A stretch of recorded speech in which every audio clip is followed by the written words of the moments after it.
industry that supports 1 in 8 Ohio jobs. It supports businesses in 82 of 88 Ohio counties. So when he said that, I said, no, I'm going to bet on America. I'm betting on American workers. I'm betting on American industry. And today, the American auto industry has come roaring back with nearly 250,000 new jobs.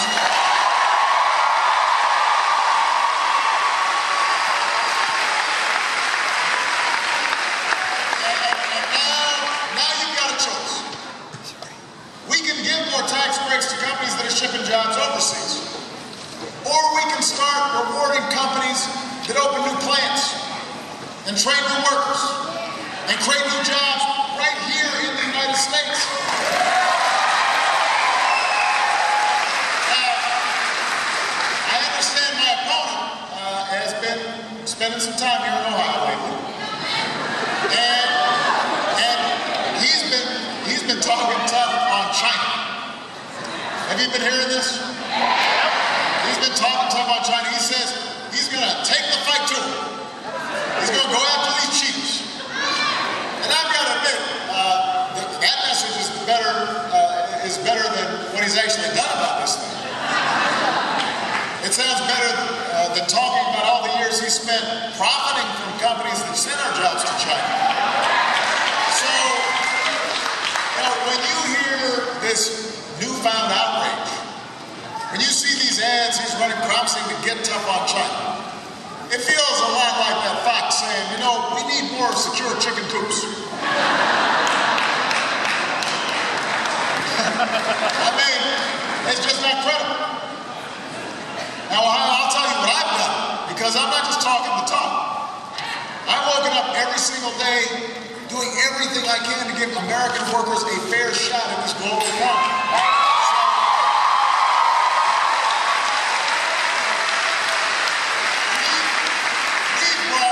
Trade cases against China in one term than the previous administration did in 2. And by the way, we've been winning those cases.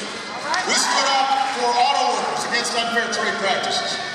When Governor Romney said stopping an unfair surge in Chinese tariffs would be bad for America, bad for our workers, we politely declined his advice. We went after China on that, and we got over 1,000 American workers back to work, producing American tires. So when if you want to know who's going to actually fight for workers, fight for American jobs when it comes to trade, you can look at the records. You can look at who said what before election time.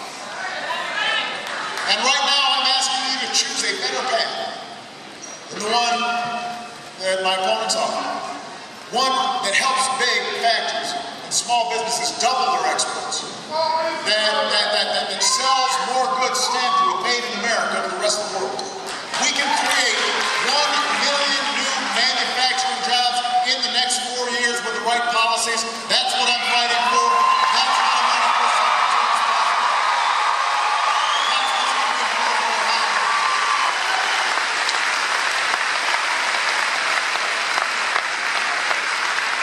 Second part of the plan, I want us to control more of our own energy. You know, after 30 years of inaction, we raised fuel standards so that by the middle of the next decade, your cars and trucks will go twice as far on a gallon of gas.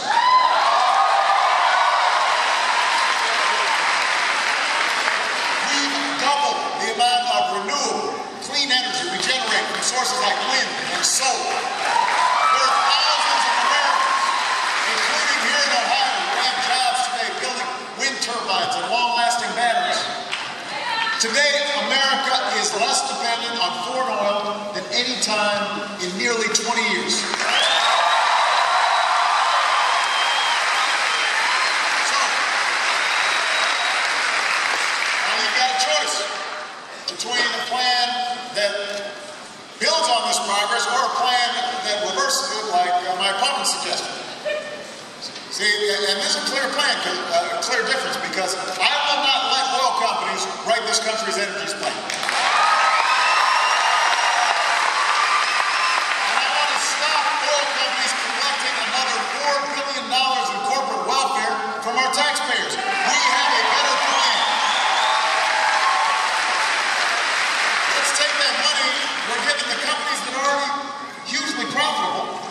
time you go to the pump, they're making money. They don't need a tax break. Let's use that money and invest in wind and solar and clean coal technology. Let's help farmers and scientists harness new biofuels to power our cars and our trucks. Let's put construction workers to work retrofitting homes and factories so they waste less energy. Let's develop a 100-year supply of natural gas that's right beneath our feet. And if we do all these things, we can cut our oil imports even more. Cut them in half by 2020 and support hundreds of thousands of new jobs in the process. That's why I'm running. That's what's going to be good for America.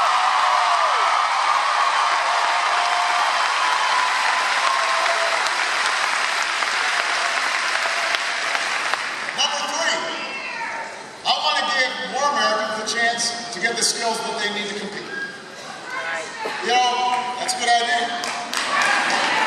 Education, you know, it was my gateway to opportunity. That's the only reason I'm standing. It was Michelle's path to opportunity. It's the path more than ever to a middle-class life. Today, millions of students are paying less for college because we took on a system that was wasting billions of dollars using banks and lenders as middlemen on the student loan process. We said, let's give that money directly to students, and as a consequence, millions of students are getting more grants, and we kept interest rates on student loans low.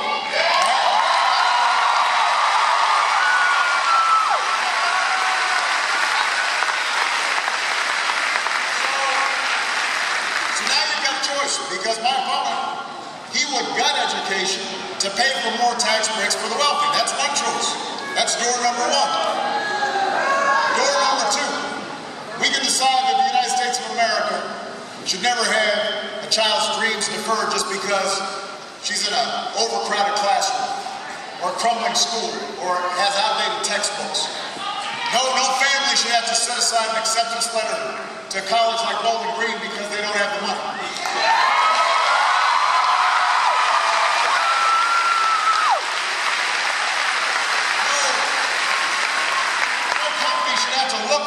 Workers in China because they can't find workers with the right skills here in the United States. That's not the future that we want.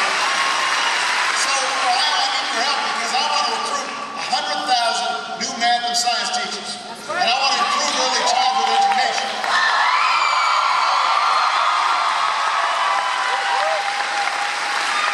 I want to give 2 million more workers the chance to learn skills that they need in community colleges that will directly lead to a job. To keep tuition costs down. We can cut in half if we're focused on this. We can meet this goal. You can choose that future. That's why I'm running. Because I want to make sure that the folks coming behind me have the same opportunities I have.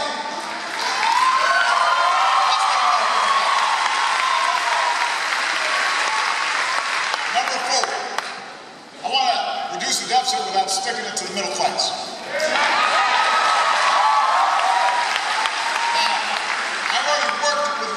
In Congress to cut $1 trillion in spending.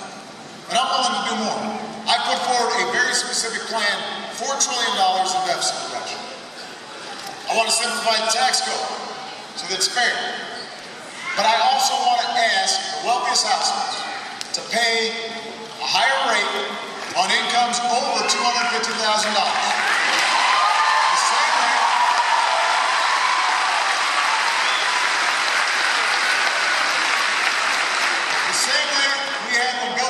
President, our economy created nearly 23 million new jobs. We had the biggest surplus in history. And by the way, a whole lot of millionaires did really well too. Because that's how you grow an economy. I want to keep taxes low for middle-class families and working families. But if we're going to close the deficit, we got to ask folks like me to do a little bit more. And understand what happens. When you get a tax break, what do? You spend it. Because you've got, times are hard and tough. So maybe you trade in finally that 10-year-old car. Or maybe you buy a computer for your kid who's about to go off to college.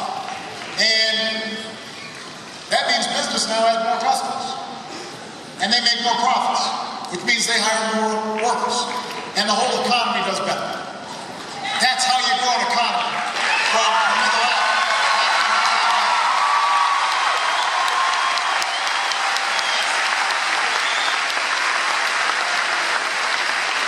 And that's also how we'll reduce our deficit. Now, in fairness, my opponent has a plan too. The problem is it's missing what President Clinton called arithmetic. So you just understand, my opponent and his allies in Congress tell us somehow we can lower the deficit by spending trillions more on new tax breaks for the wealthy. No matter how many times they promise to reboot their campaign, no matter how many times they start saying they're going to explain the specifics of this thing, they can't. They won't. They can't say how they pay for $5 trillion in tax cuts without raising taxes on middle-class families. They can't explain. They can't explain how they're going to pay for $2 trillion in new military spending that our military has said won't make us safer. They can't explain it because the math doesn't add up. Now, my opponent may think it's fair that somebody who makes $20 million a year, like he does, pays a lower rate than a teacher or an auto worker who makes $50,000 a year. But I disagree. I don't think that's fair. I don't think it helps grow our economy.